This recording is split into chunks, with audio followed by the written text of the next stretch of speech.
Sveiki, aš Jonas Brazys ir čia kino naujienų laida 25 kadras.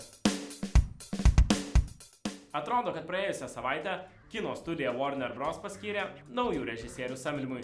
Kiek anksčiau broliai jau kalbėjo apie režisieriaus Joe Wright pasamdymą filmui Pan.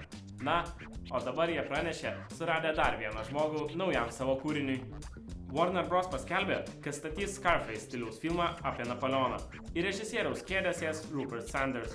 Jis, kaip kūrėjas, debiutavo visai neseniai.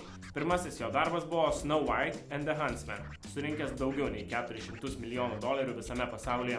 Kol kas apie filmą daugiau nieko neatskleidžiama. Žinoma tik tiek, kad jį prodiusuoti sutiko Gianni Nunari, o scenarijaus autorius bus Jeremy Donner. Na, komanda jau surinkta. Belieka tik sulaukti, kada prasidės aktorių atranka ir filmavimo darbai. Jau prieš porą savaičių kalbėjome, kaip serialai kartais virsta filmais. Tačiau panašu, kad gali būti ir atvirkščiai. Filmas patapti serialu. Vienas iš tokių atvejų – 90-ųjų fantastinė drama Ghost. 2 Oscarus laimėjusi juosta, kurioje pagrindinius vaidmenis atliko Patrick Swayze ir Demi Moore, pasakoja istoriją, kaip vyras kartu su medinės pagalba bando neprarasti ryšio su mirusia savo mylimąja. Kol kas dar neatskleidžiama, ar seriale bus tie patys veikėjai. Taip pat nėra žinių, kad naujoje Ghost adaptacijoje pasirodys pagrindinius vaidmenis filme sukūrusios aktorės Demi Moore arba Whoopi Goldberg. Paramount TV prezidentas neslėpė džiaugsmo, kad prie šio vaiduokliško darbo prisidės 2 talentingi ir puikiai savo darbą išmanantys scenaristai. Pilotinę seriją televizijai rašys filmo A Beautiful Mind scenaristas Akivia Goldsman ir TV veteranas Jeff Pinker. Dar daugiau naujienų iš Warner Bros. Ši kompanija nusprendė sukurti Temple Run filmą. Taip, didžiosius ekranus pasieks vienos populiariausių pasaulyje žaidimų. Šiuo metu kino studija jau kalbėjo prie filmo komandos prisijungti Harry Potterio filmų prodiuserį David Heyman, o dabar ieško žmogaus, kuris galėtų parašyti filmo scenarijų. Anot Warner Bros. Atstovų, Temple Run istorija primins nuotykių ieškotojo Indianos Jones filmus. Tyrinėtojas turi pavogti iš šventyklos stabą, kol jį persekioja demoniškos prigimties būtybės. Ne tik Temple Run virs filmų. Jau seniau buvo kalbėta apie kito visiems puikiai žinomo žaidimo Angry Birds ekranizacija. Šiuo metu juostos kūrimo darbai sparčiai juda pirmin ir jau galvojama apie filmo premjeros datą. Kol kas manoma, kad Angry Birds katapultuos kino teatrus 2016 metais. O kokio žaidimo ekranizaciją kino teatruose labiausiai norėtumėte išvysti jūs?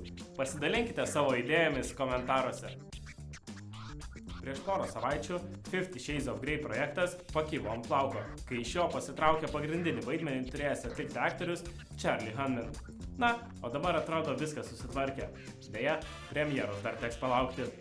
E.L. James bestsellerio pagrindinius vaidmenis atliks Dakota Johnson ir Charlie Hunnam pakeitęs Jamie Dornan. Anksčiau filmo premjera buvo numatyta ateinančių metų balandį, tačiau dėl aktorių kaitos sustojus darbams nutarta premjeros datą nukelti beveik metus į priekį. Pirmoji trilogijos dalis kino teatruose pasirodys 2015 metais per Valentino dieną, vasario 14-ąją. Šią savaitę tiek. Su jumis buvo kino naujienų laida 25 kadras ir aš Jonas Brazys. Na, o jūs paliekame su naujo Disney filmo Maleficent anonsu, kuriame pagrindinį vaidmenį atliks Angelina Jolie.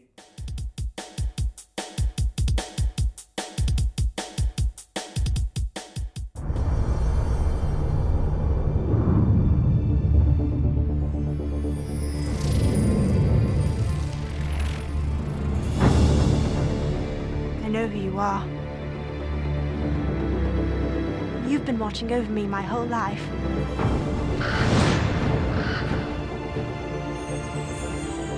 I know you're there.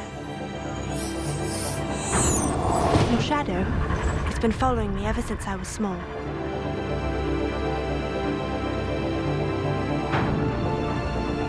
Don't be afraid.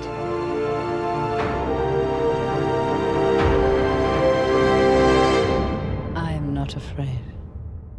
Then come out. Then you'll be afraid.